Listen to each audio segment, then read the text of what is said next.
Good evening, everyone. Good evening, and welcome back. Welcome back to another PorscheCooled Podcast, the podcast where we talk about all things Porsche. I always enjoy this episode. This is the episode I do solo without Steve. Steve is my mate from Australia, Sydney, Australia. Steve has a 997.1 GT3, a very nice car. If you've been to the podcast before, you'll know that Friday's episode is the one where Steve and I have a little chat, have a little banter, have a little grumble every now and again, but basically we just share our love of Porsche and our enthusiasm for Porsche. We're not experts, we're enthusiasts. Today's episode is PorscheCooled Owner Stories. So welcome back if you've been here before. If you haven't been here before, thanks for joining the podcast. I think you will enjoy this episode because for me, it's just connecting with other Porsche owners around the world, and that's what I like about it. And I've had a lot of people contact me in the past week. I am kind of recording these in advance so that over January that you guys can have an episode every Tuesday. But like I said, this is number 14. Well, I think I said it's number 14.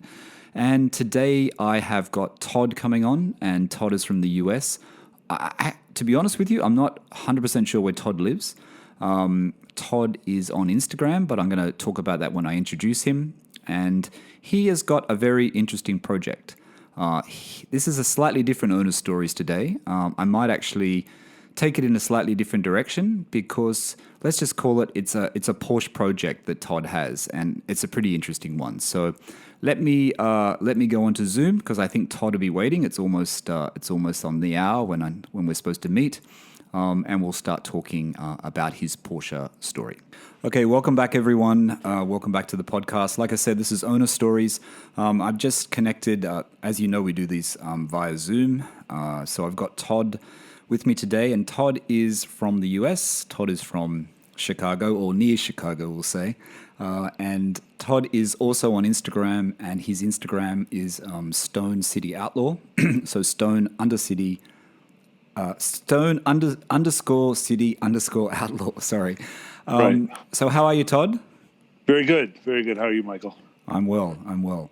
Thanks for taking the time out this morning and coming on the podcast, because I've been following you for some time, and you also are a Patreon for the podcast. You also support the PorscheCooled Podcast, so I thank you for that. Right. And you've been there for a long time. I think you were one of the very first to actually join the PorscheCooled exclusive. And Todd has a very interesting project. I'm going to let him tell you guys about it. But basically, he has a Porsche, a vintage Porsche, which he is making his own. He's making it better. So before we get into what you have, and I mean it'll be in the title so people will know anyway, but these PorscheCooled owner stories, it's about everyone's story. Everyone has a different story to tell, and everyone's at a different stage, Todd, in their buying process or Porsche ownership. Some people have had one Porsche, some people this is their first Porsche, it's their second Porsche. So when did you start thinking about Porsche in general? Was it something that the car you have now, is this your first one, or is this? This is my first Porsche. Obviously, a lot of times when all these other talks that you've had with other people, you usually, one of the big questions that you always have and start out with is when did your passion start, and yes. what caused all this? And I'm gonna go back to, it's got to be 76, 77, sometime in that area, 1976, 1977. I had to be about 11, 12 years old at the time. And in the town that I lived in, it was a smaller town, and there was a red 911 that used to run around town, and it said Carrera on the bottom of the door and everything. And it was driven by a very attractive blonde woman. Oh, okay. and I always used to say, someday, I want to get that. I want to get one as well. I now have the Porsche, and I also have the blonde wife. So, so you have it both. You've made it. That's it. I got both of them, which I always joke around. The worst thing about the woman in the 911, the license plates read was his. Oh, really? So, yeah. And of course, I was never able to follow up anything what that's about, and I don't know who it was that ever had the car. So, but that was the thing that really the first time I really started seeing the Porsches and had something that I would look at and see and just think, man, that's just an awesome car, and I'd love to have one of those. So the usual thing, many years pass, many years go by, and then it's still in your mind, and then you think, okay, this is it. I'm going to look for my first Porsche. Right. Well, and I've had other American muscle cars throughout the years that I've purchased and built and worked on and everything like that. And then it was earlier this year. I had at the time I had a 1972 Ford Mustang Mach 1. Okay. And that was my current car that I had. And then I was meeting up with some friends one evening, Saturday night, and I'm sitting waiting for them to show up. I'm sitting at a bar waiting for them to show up at the restaurant, and I receive a text message from a friend of mine, and he's a carpenter, and he was off doing a side job at a house, and he sends me this picture, and you can see it on my Instagram. It's one of the first pictures that are there on the Instagram page, and it says, "Hey, do you know what this is?" Okay. And it's the 356 in this garage with all kinds of, garbage kind of piled over the top of it. So this was back in July, was it? This was the first post. It was actually, that was back in beginning of May, beginning of May, that I received this text message from my friend, and I said, "Wow, yeah." I obviously I knew what it was, and so I said, "What's going on with it? Is the guy, is he planning on restoring it? What's he going to do?" And he goes, "No, he's actually just been sitting here for 43 years in the garage." So this is so tell the listeners what it is. This is a we'll call it a barn find. I guess it is a barn find, right? Yeah. I think it would be classified that. It's a 1957 Porsche 356A, and it's actually a T1. If you want to go out even further, it is a T1 by about 60 cars. My car was actually manufactured on September 7th of 57, and I think it was like September 20th is when they officially became a T2. From what I've been able to find out, I could be. So your friend sent you the image of this car, and you thought I've always wanted a 911, but maybe I'll take the 356 instead. Right. Well, for about the past year, I was actually looking for a 911. Okay. And and that's actually how I came across you.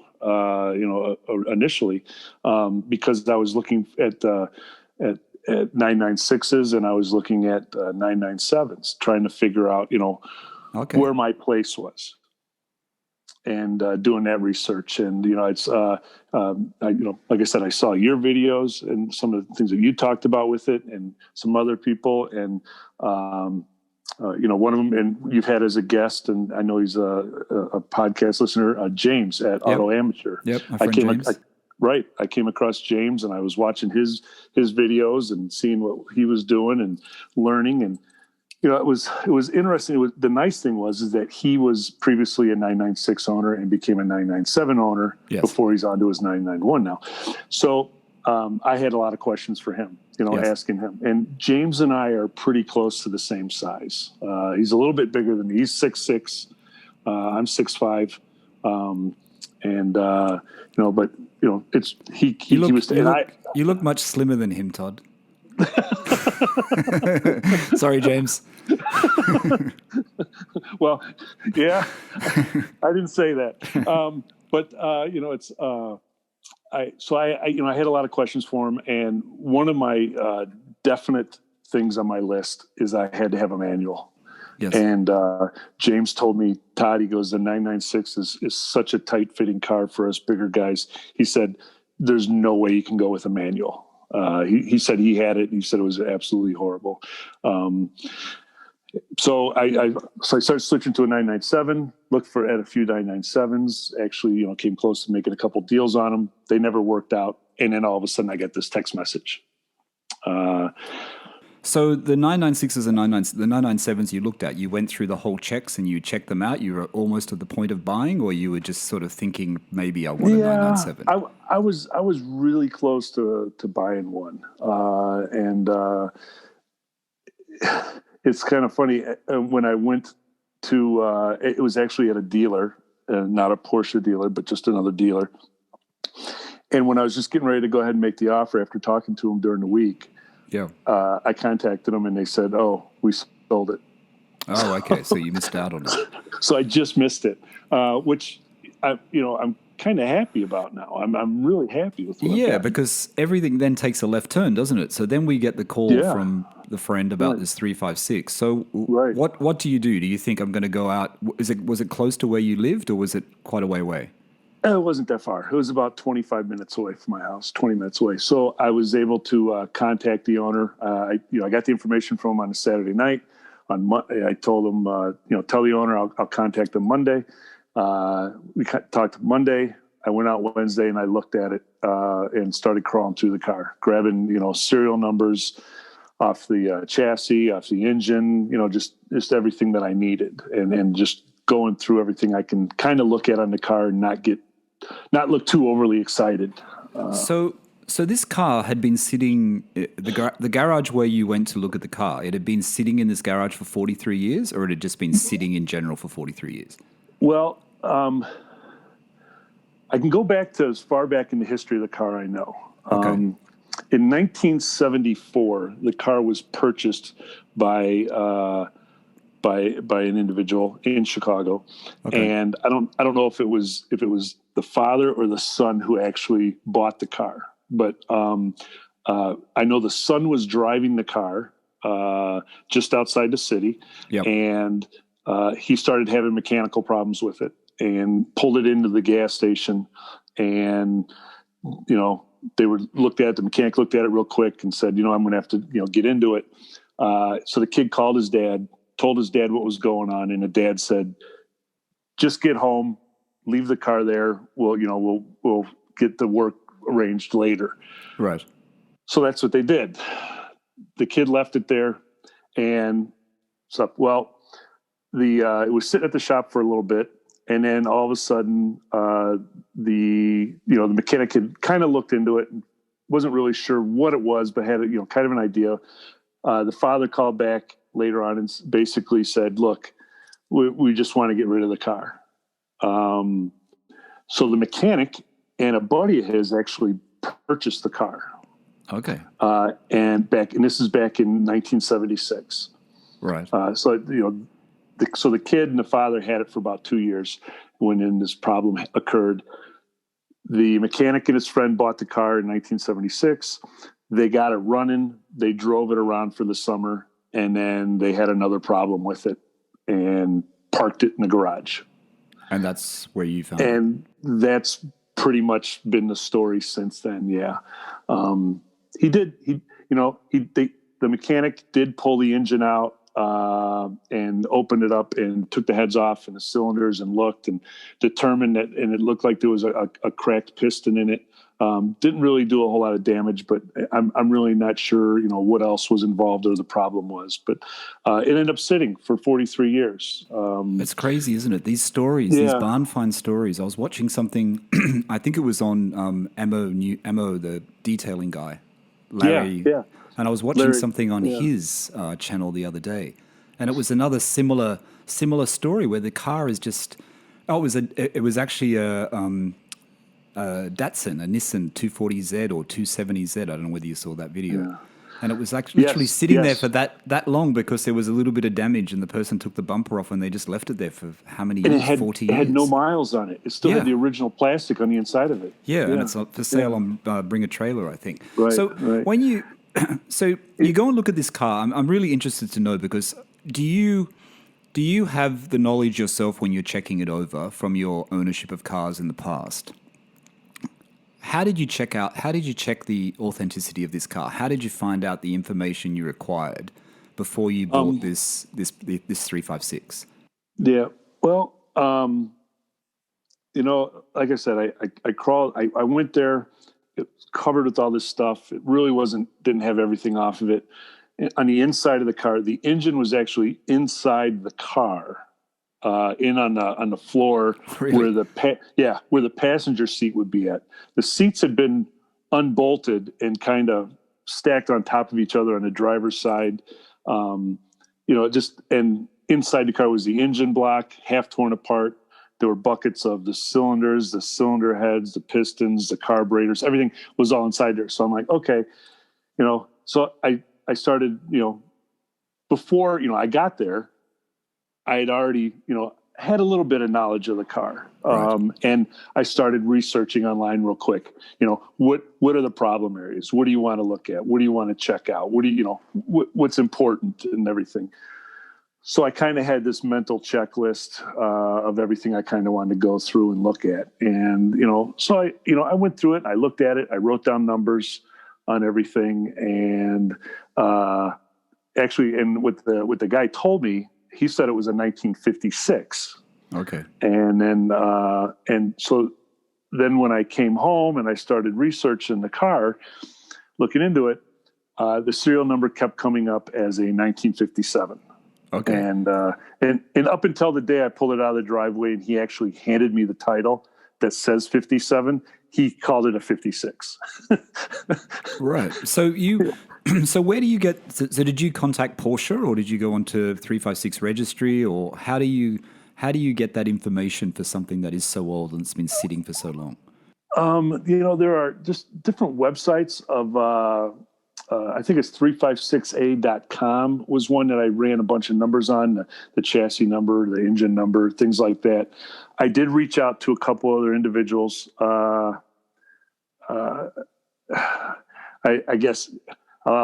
did reach out to Rod Emery. Oh, okay. And I sent him some pictures and said, hey, I found this car and everything like that. And he's like, wow, he's like, great. And, and everything. And he offered to buy the car off me. He told me, go buy it. And I was going to say that. Yeah. Aren't you worried when you give people like that, the idea that this car is sitting somewhere that they will buy it off you? They will buy it before you get there. I was petrified. That, I went to a Porsche Club of America, the Chicago chapter, meetup once, and I started talking to a 356 owner there, and him and then other people, they'd always ask me, oh, where's it at? And I'd go, within an hour of my house. Yeah. You've got to keep that secret for sure. Description I'd give. So I talked to Rod and I talked to a couple other people and found out that I was actually, I had a really good find. The body's in really good shape. It does have its, some little minor rust issues on the outside exterior of the body. It's got some other issues underneath that I'm addressing, and I can talk about in a minute where I'm at on the build. But yeah, so it's so the main thing with 356s is rust, isn't it? There is a big 356s tend to be prone to a lot of rust because time. Yeah, because not right. Yeah. Because the steel wasn't treated or anything. It wasn't galvanized or nothing was ever done to them. So it is something you have to watch for. And luckily, it sat in a pretty dry garage, it's, and didn't get out. But like I said, it does have a few issues, but so the car, sorry, Todd. Mm-hmm. The car has been pretty much a Chicago car then all of its life. It's been in the Chicago area all of its life. From what I can find out so far, yes. I have been trying to see if somehow I can track down the furthest back owner that I've been able to find. I haven't had any luck on that yet. I'd like to ask him some questions, and I have not gotten the Cardex yet. Okay, but I did get from Porsche the specifics on the car that they had. Okay, so on the certificate of authenticity, or is that what you received from Porsche? Yes. Something similar to that. So what did that actually have on it? What was it delivered? Was it delivered with any? I mean, there was very few options at that stage, but it's a The silver car, only- correct? Is it silver? Yes, it is a silver car originally. It was resprayed at some point, and some stuff back in late '60s, early '70s. Okay. But the only options it came with was, it said the sealed headlights, Yes. the USA bumper, Yes. and the mirror for on the side, Yep. for the driver's side, and that was it. That's all it says on there, really, for options. But it's a 1600S car. So I've got that. Now, going through the numbers that I pulled and everything off the chassis and off the engine and everything like that, I did find out it is not a matching numbers car.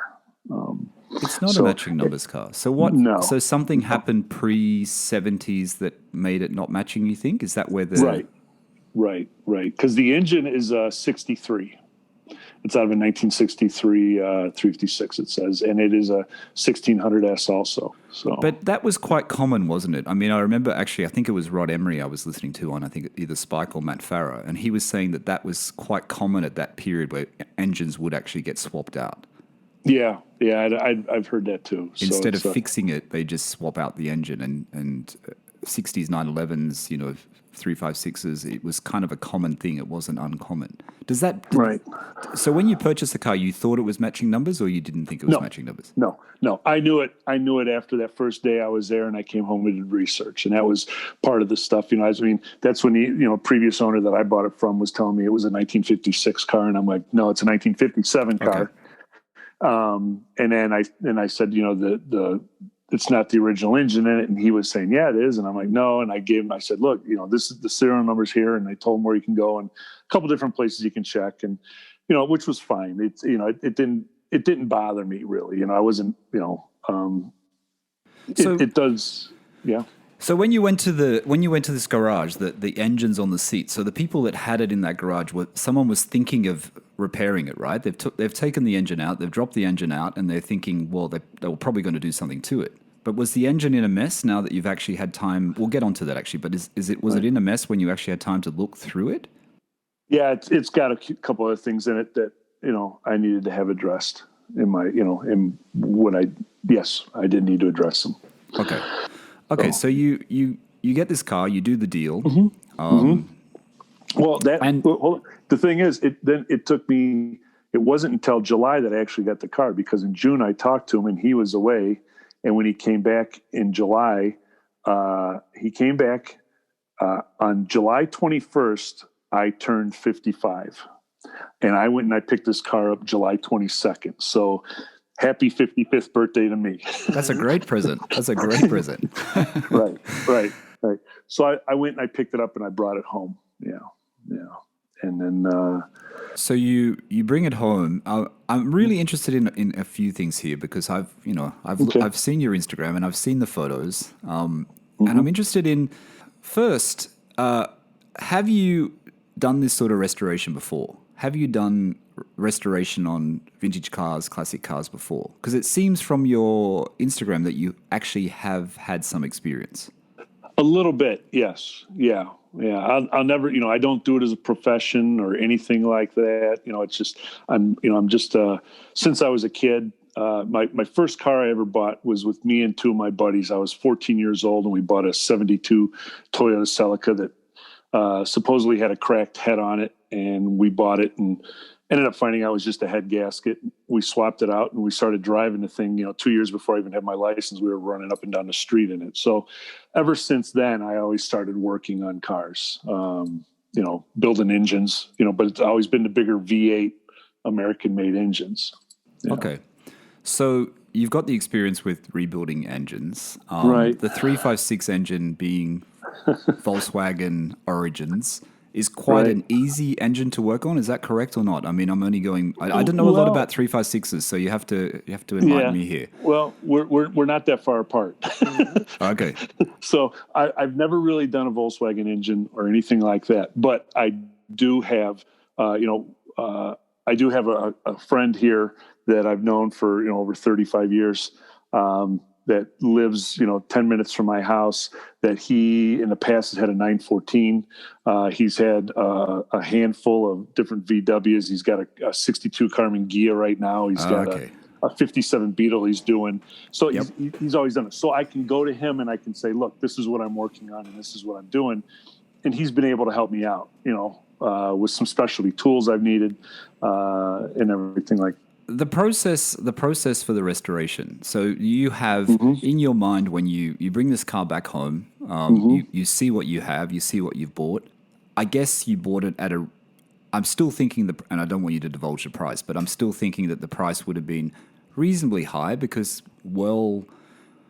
not even restored examples of the 356A are going for a lot of money, aren't they? Yeah. They are really going for a lot of money. I mean, I did have a quick look before I came on to the podcast with you, and there's some in the UK that are selling for £100,000, but then there's another one for £250,000, and then there's a just like a rusted version at Beverly Hills Car Club for $50,000 US.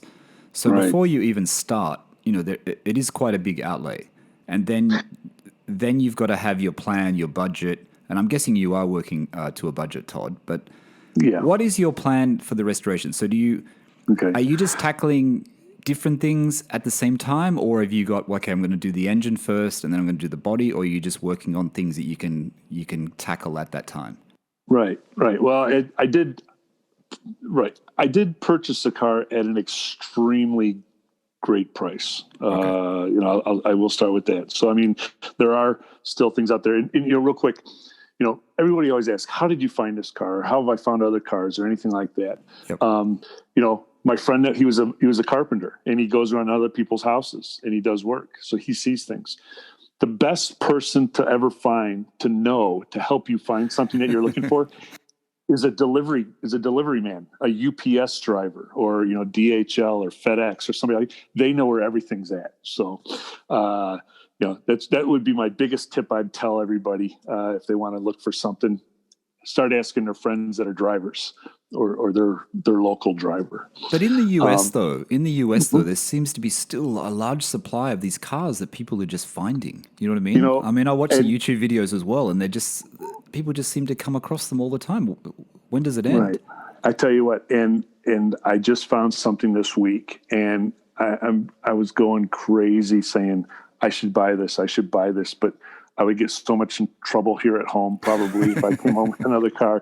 What was it? What was it, Todd? You got to tell us now. I found a 1973 914 that's been in a garage for 25 years. Oh, really? Yeah, and it looks in really good shape from what I've been able to see so far. I've put a friend of mine in trying to, in contact with the information of the seller, and hopefully he's going to be able to get a hold of him and work out a deal. I might know more on Friday about that, but it's a neat car. Obviously it's a 914. Some people don't like the 914s. But a Porsche is a Porsche. 4-cylinder, Todd, or a 6-cylinder? Yeah. Oh, it's a 4-cylinder. 4-cylinder. Yeah. If it was a 6-cylinder, I would be all over it. But even the 4-cylinders now, they're the prices are just going up really, really quickly. I mean, I look at 912s, and even from the beginning of the year to now, the prices have just gone crazy. They really have. They have been rising really, really quickly, and it's a bit scary. Rapidly. Yep. But yeah, it's. I'm trying. I know I went off track there. I'm trying to remember where we were. The restoration process. Right. Yeah. Process. So what I did is I bring it home, and the first thing I do, I want to empty everything out of the inside of the car. So I pull the engine out, and the boxes and the buckets of stuff that was in there, and the owner swore to me. He said everything is here, absolutely everything is here, and really it looks like everything is here so far. I pull the seats out. The seats, the leather on the seats, and the dashboard is just in great shape, and I condition that stuff and everything like that. I've got them stored up above, all covered, and everything's nice. But then I took the engine, and my buddy John that I mentioned earlier, the Volkswagen guy, he had an engine stand for me. So I grabbed his engine stand, we put it on there. Yep. And everything. And the first thing I did is I took the heads over to the town that's next to where I'm living at now, over to the town that I actually grew up in. Yes. And there's a gentleman there in that town, and he's from Germany, and he came here in 1982, I think. And he came here, and he's a machinist, and he's semi-retired now, and he meets by appointment only, but all he does are Porsche heads. That's all he does.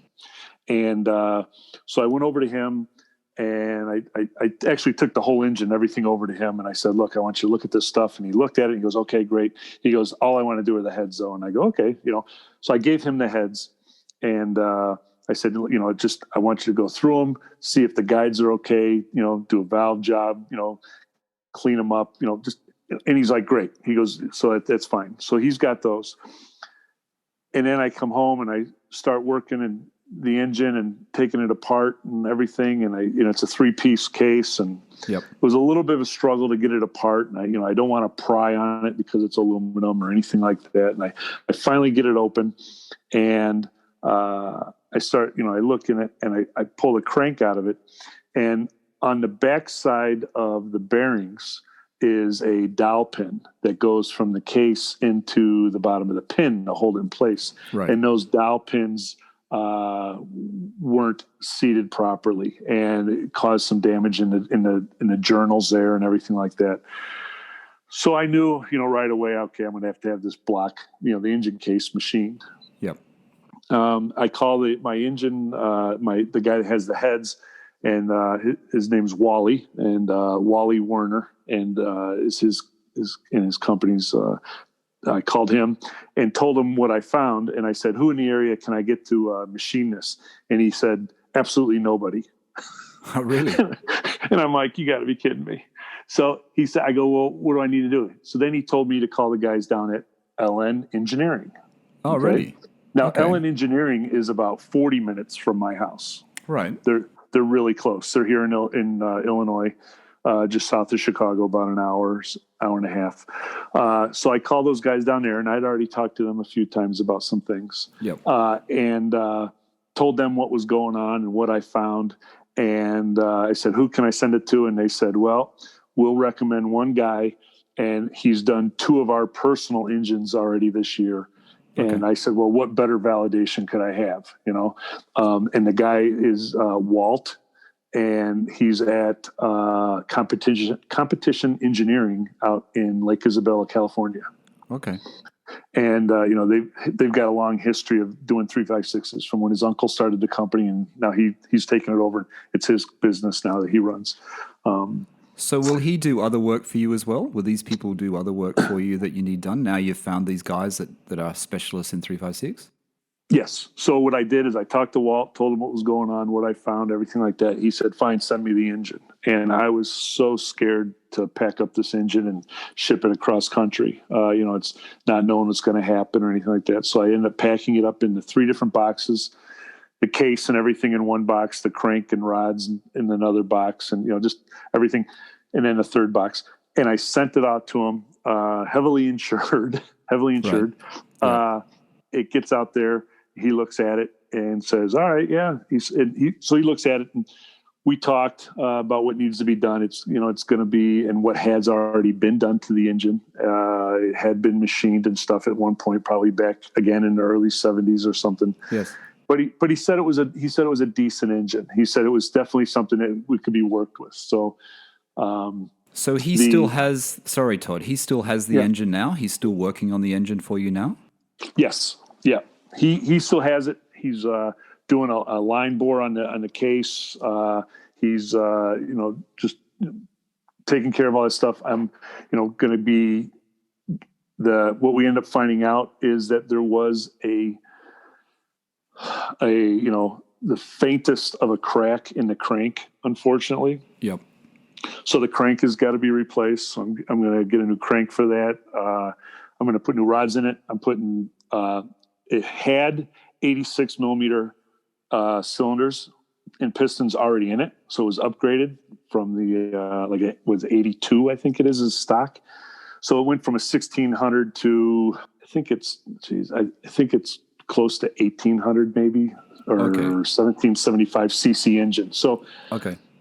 I am putting different, Teflon coated pistons in it, cylinders. I'm going to put a torque cam in it just to give it a little bit of oomph to it. So is this where you're putting most of your budget? Are you allocating? Yeah. I mean, I guess you have to for the engine in general anyway. With Yeah, right. So you're putting yeah. a lot of your budget in getting the engine perfect. So are you Correct. getting it done? So is it about having more power or is it about having reliability?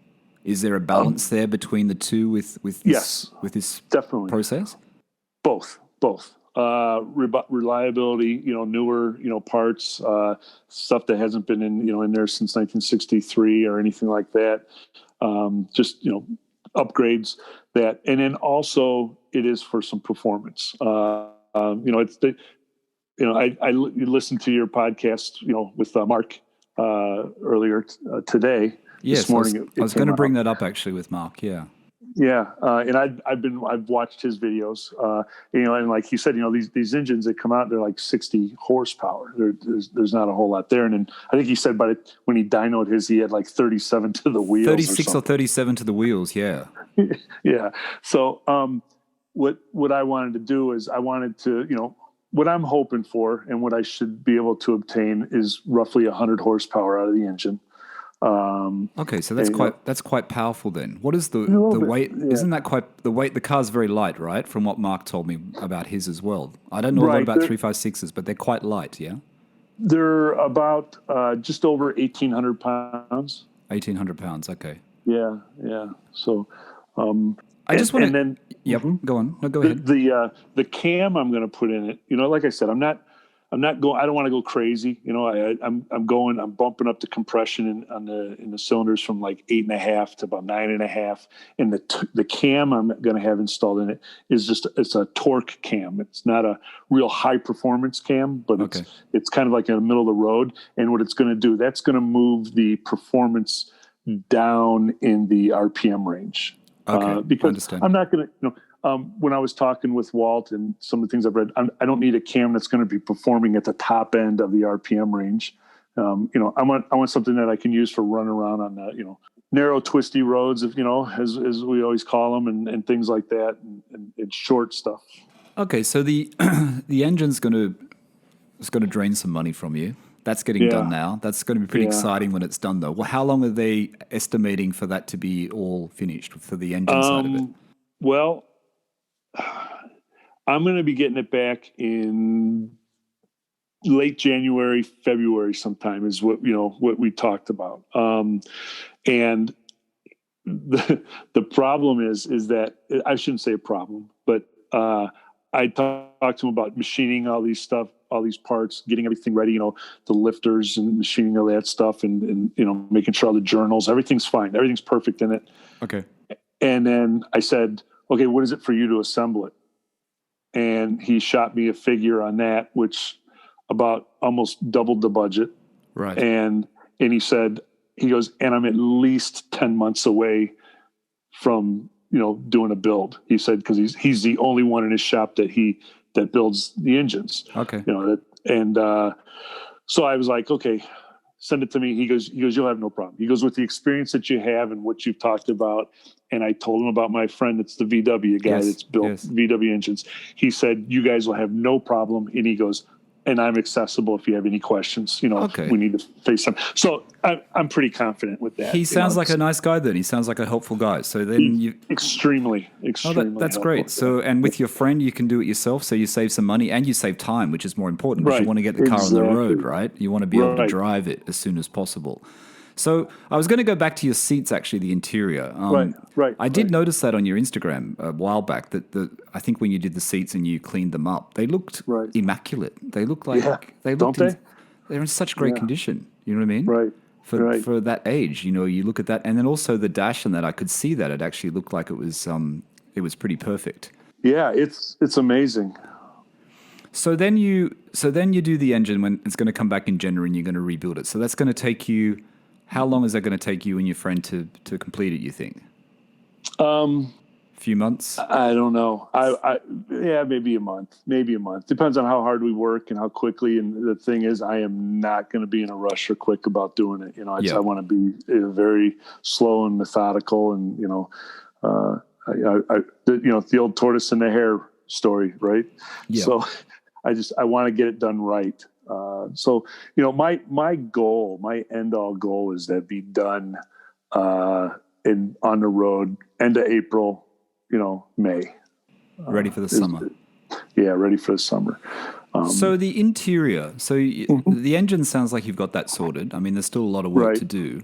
Right. Actually, the body. Let's go to the body side of it. Mm-hmm. Are you going with the front bumper? Are you leaving the front bumper on or the front bumper off?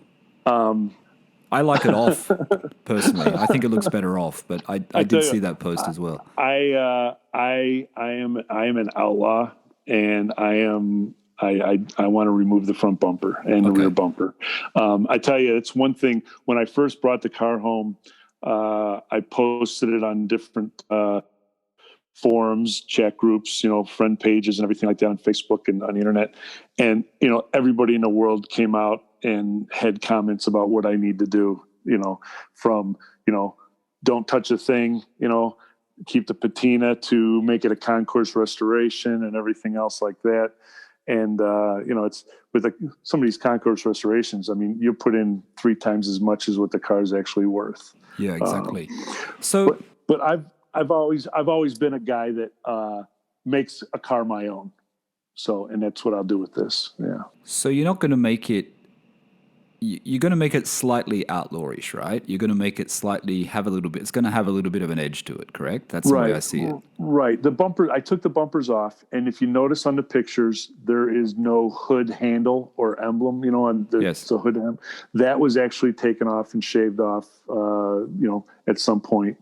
Like I said, it was repainted. It was sprayed, I don't know, early 70s, late 60s.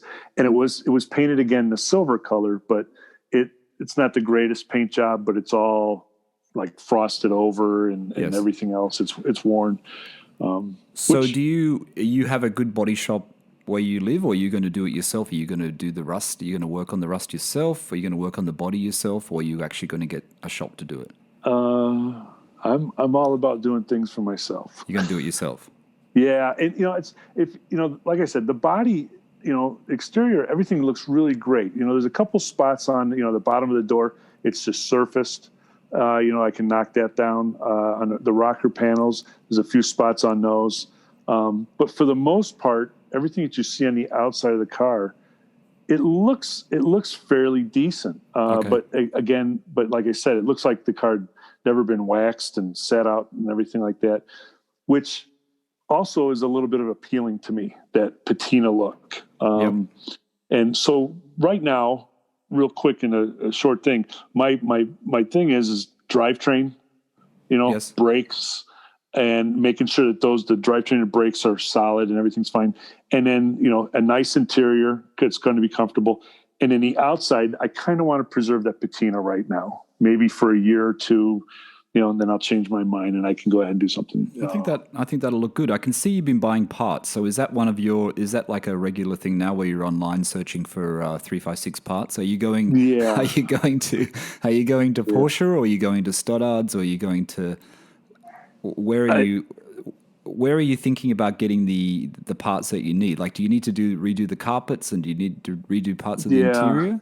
The carpet I took out, the carpet that was in there was just really bad and falling apart. I did pull all that out. I still have it in case I need to do a reference back to it. But I have looked at Auto International. I've had a few people tell me that's a really good place to go with. I think it's called Mike's Restoration, which is a guy that's building yes.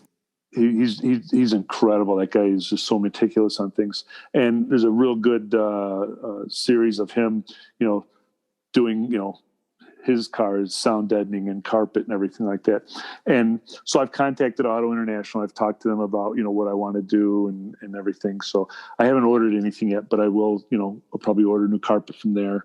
So I think with, the newer carpet and the condition of those seats and everything, I think it'll be pretty decent on the inside.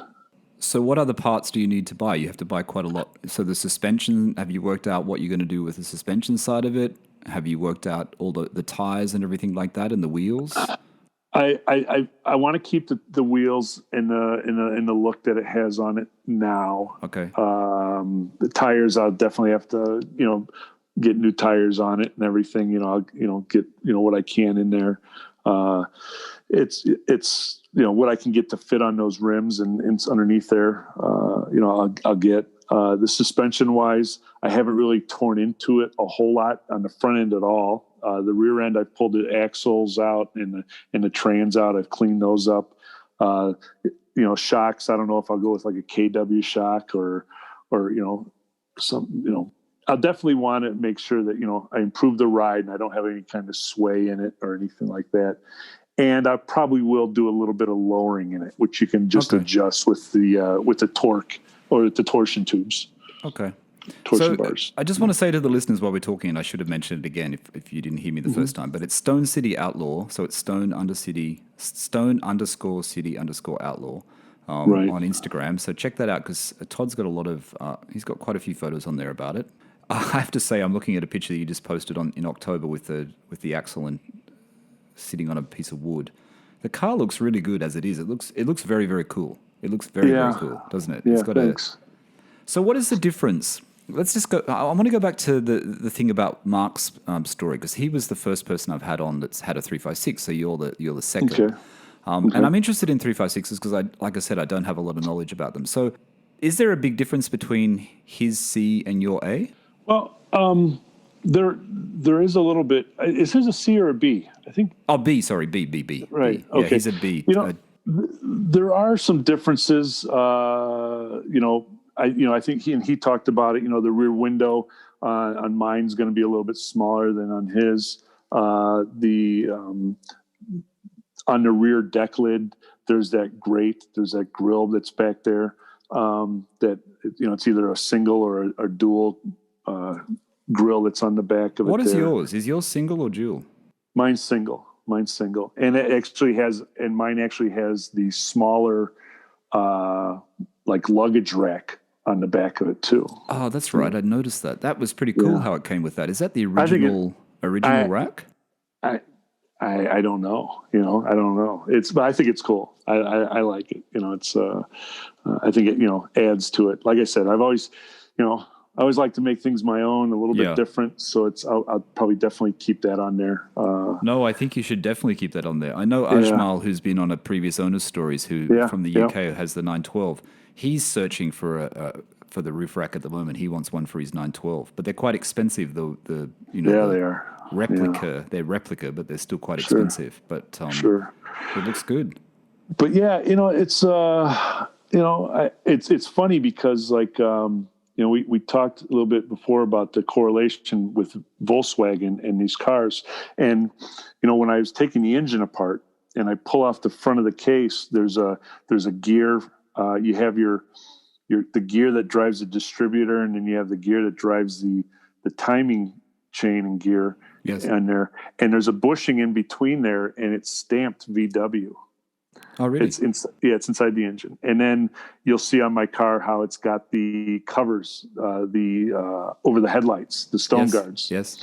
And if you take one of those off and you look at the bottom of it, it's stamped VW. It's VW as well. So it's there. Yeah.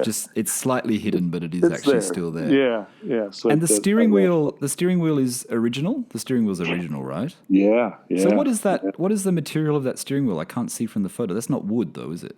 No, it's not wood. It's I don't know. It's some kind of hard, composite. Composite that they used back then, and it's. I tell you, I haven't been, this happy about, purchase on something that's creating me so much work. But it's funny. I always call it, my garage time, I call it therapy. Yeah. Well, it is, isn't it? Yeah, it is. Yeah. So is it what you expected though, Todd? Has it been harder than what you expected? Like when you picked it up, did you think, it's not going to be that difficult? Has it been easier or has it been harder? I would say it's probably about what I expected. And usually what I always expect is it to be like a rotten egg whenever I've gotten into something. You know, it looks nice on the outside, but once you crack it open, you know, you're finding all kinds of stuff. Which And, is what you've been finding, yeah. which I did find with the engine, which I was, you know, I'm fine with. And one of the crazy things that was done to this car that I'm dealing with right now was that it's, again, in its history, at some point, somebody did some kind of restoration, some kind of work on it, and it seemed like they tried to put some kind of undercoating on it. Okay. And they lined a bunch of the underside of the car with fiberglass. Oh, really?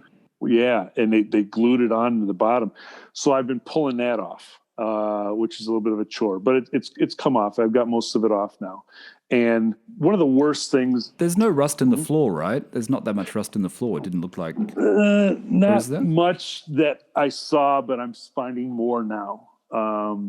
And one of the worst things is about, you know, a lot of the sound deadening material or the you know, the undercoating and stuff like that, is that a lot of time it traps moisture between the metal and the undercoating, or between the sound deadening and the metal, and it actually makes it worse. Oh, okay. Especially on these cars where the metal's not treated. So I'm pulling it down and I'm finding some spots where I'm going, yeah, I can fix that. Yeah, I can fix that. Yeah, I can fix that. And actually what I'm thinking about now, I was looking at restorationdesign.com.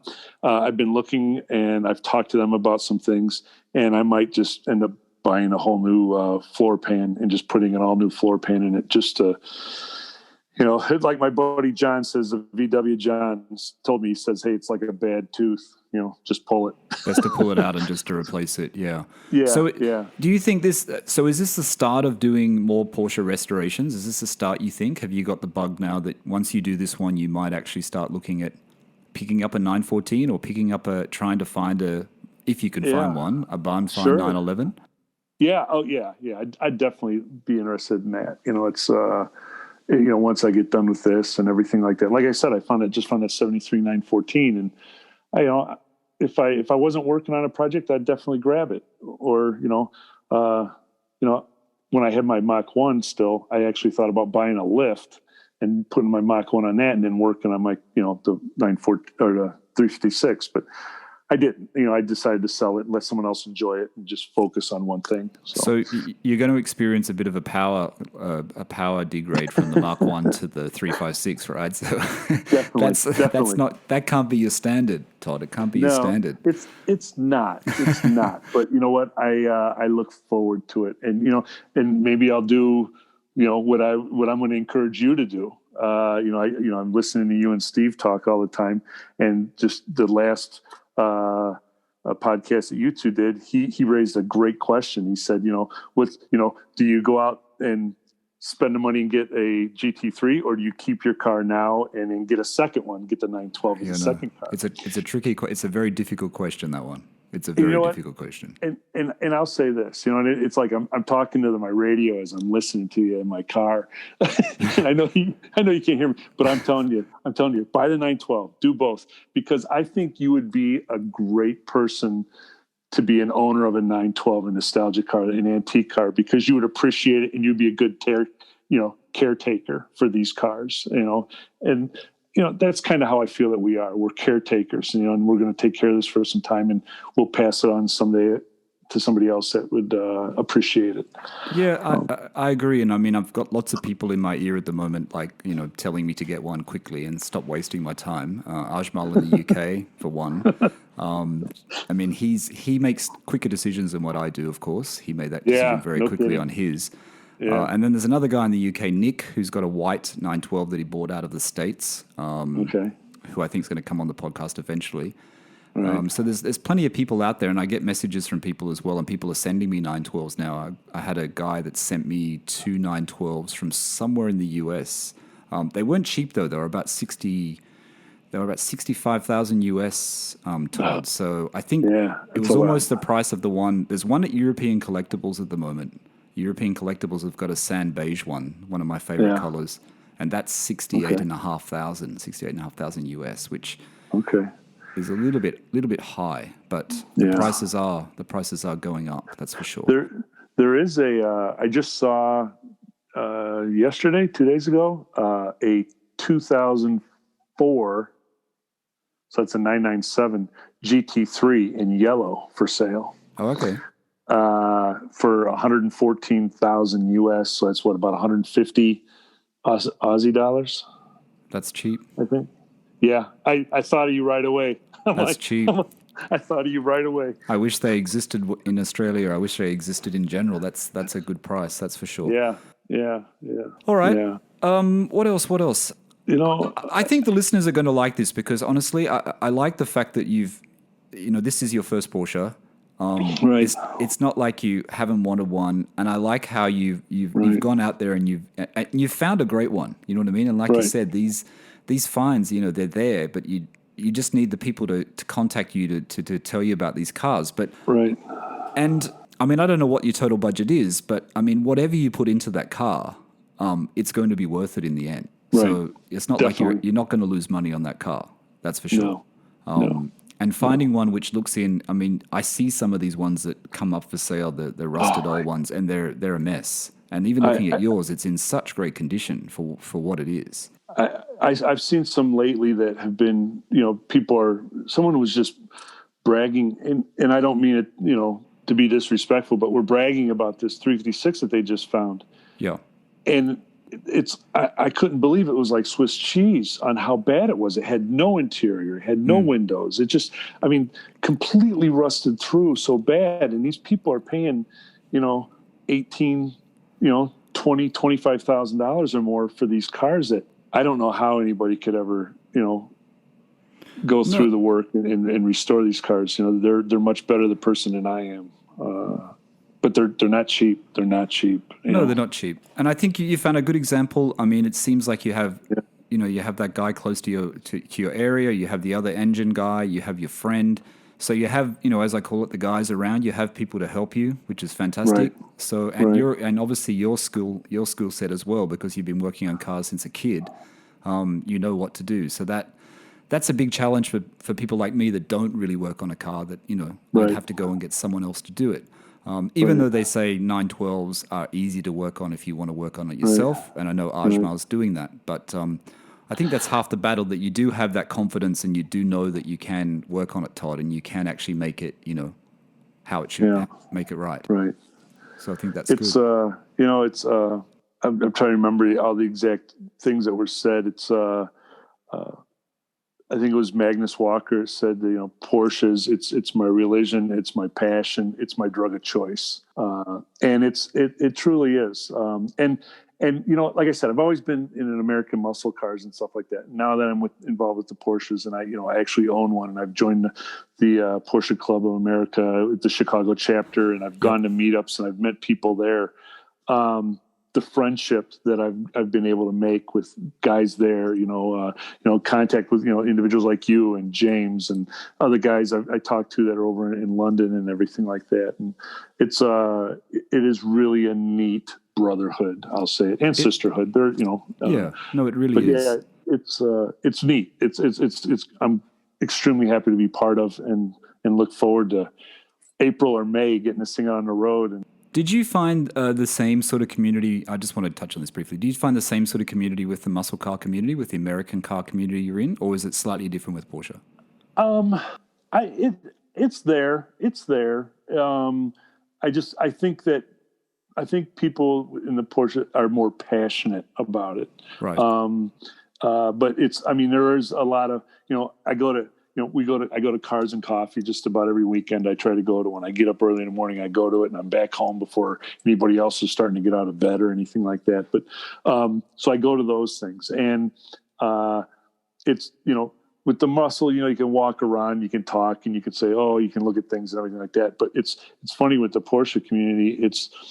It seems like it was very embracing. Yeah, it really is a great community. And, and I've said this before, but doing this podcast, I've met so many people now, and I get so many people contacting me. And like I said, talking to you and talking to other owners, it's just a great thing to do. And in some ways, I actually, YouTube is a good medium. It's a good thing to make videos about your car. And I did that when I first bought my 997.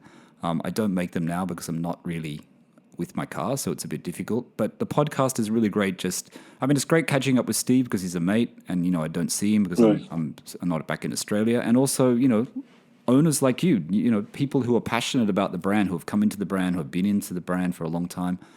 It's just like you said, it's hard to explain someone who's not in the community. It's just a great community, and people in general, everyone's nice and everyone's generous, and it's good.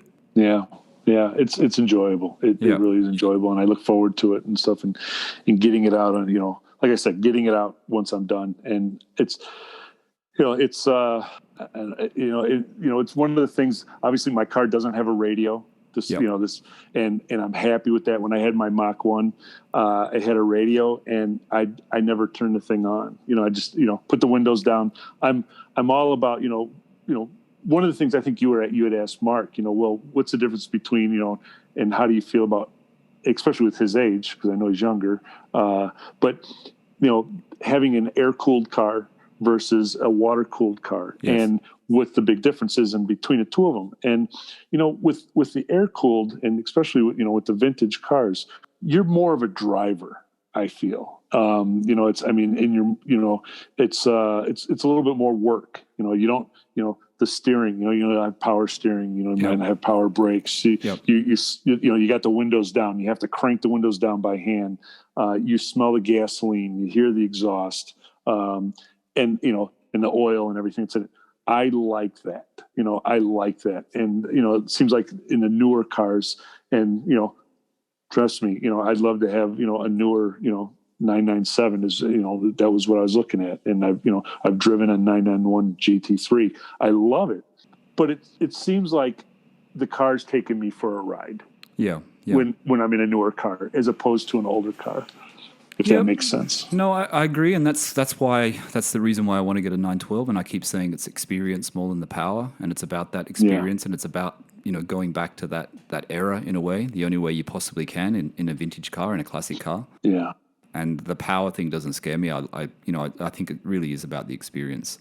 And I think, the experience is even better when you're actually restoring a car like you're doing, Todd, and you're actually, fixing it up. I think it's going to be a great feeling at the end. You need to really keep putting those photos on your Instagram. And I really want everyone who's listening today to go to Todd's Instagram and follow him, because he's quite regularly posting images of his project, of his 356 project.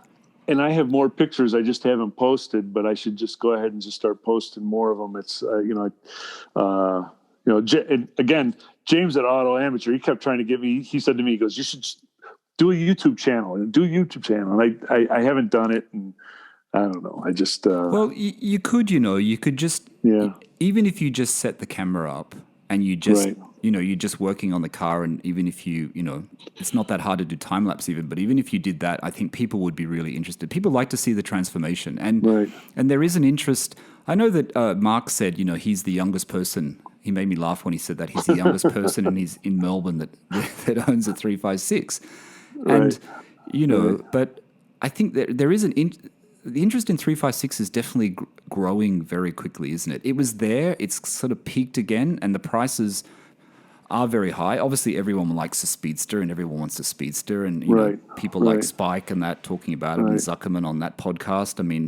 People are starting to think about it. But I think a video. But I think the Instagram, Todd, is a great thing. Just keep posting those photos. I know that people who are listening to this now will actually follow you and keep a track of it, because it is an interesting project. At first I thought, have you got your hands full? But now after speaking with you, it seems like you've got everything under control. It seems like you know what you're doing. You found good people to help you as well, which is half the battle. That is. So I think it's fantastic. Now, I really like Chicago. I only went there once, and I went there in 2018. Okay. That's 2018 or 2017. 2018 or 2017, went there for work, for my normal job. Okay. And I really like it. So if someone's coming to Chicago, I always like to ask this question, because it's about driving and it's about our passion. And I know with your Mach 1, where would someone go in the area or in the US that you've been on, a road you've been on, or a road you want to drive on, to take their 911, to take their 356, or to take their Mach 1? Where would they go? I knew you were going to ask me this question, obviously, because I listen to all of them. And I've been going through my head, okay, what are the questions? What's he going to ask me? What are we going to address and stuff like that? I'll start. I'm going to expand it to the United States. All right. Obviously, in the United States, you always hear people, talk about either the tail of the dragon out on the East Coast, or you hear out in California, you've got the Pacific Coast Highway or Mulholland Drive, or Angeles Crest or something. Yep. Like some called it something like that. Those are great drives. And I haven't done the tail of the dragon, but I've been out, in California on some of the roads there. They're amazing. Where I live at in the middle of the country, they call it the Midwest. It's fairly flat. So it's not a lot of elevation change, but, if you go somewhere, like up north of Chicago, out of our state into Wisconsin, it's probably pretty much about halfway between where I live and where James lives. Okay. And you'll see on his shows where they do a lot of drives over into Wisconsin and stuff. And you'll see that they do a lot of drives along a river. That's the Mississippi River. It runs north and south through the country. My biggest suggestion to people, if you're trying to find a good road to drive on, find a river and check out the roads, the local roads that run along that river, because they're usually fun, twisty, winding roads. And that's usually what I find. There's a couple roads that are local here in my area that run along the Illinois River, over along the Mississippi River, a couple hours away. And that's usually what I do. Fantastic. So you have that road trip planned then? You have that road trip planned for late summer to take the 356 for a bit of a longer journey? I hope so. Yeah. Sounds that's good. the plan. That's the plan. Good. Yeah. All right. That's fantastic, Todd. I really, thanks for coming on today. I really appreciate it. Well, thanks for having me. I was really interested to hear your story because, like I said, I've been following you for a while, and we have spoken briefly. And I know you offered to get that book for me that time, and when I needed an address in the US, and Sure. So all those things. So I really appreciate that. But thanks so much, Todd. It was really great talking to you. You're welcome. Nice talking to you, Michael. Thank you. All right, everyone. That's Owner Stories for this week. This was Owner Stories. Like I said, I am, and Todd probably doesn't know this, but I am actually recording these in advance slightly. But this is number 14. So that's Todd from Chicago, his 356 project. Like I said, go and follow Todd on Instagram, stone_city_outlaw. Or just type in Stone City Outlaw. It comes up straight away. Follow him on Instagram, watch his progress, and have a look at his 356 because it's going to be pretty special when it's finished. Okay, that's it for Owner Stories today. Thank you, everyone, for listening, and bye for now.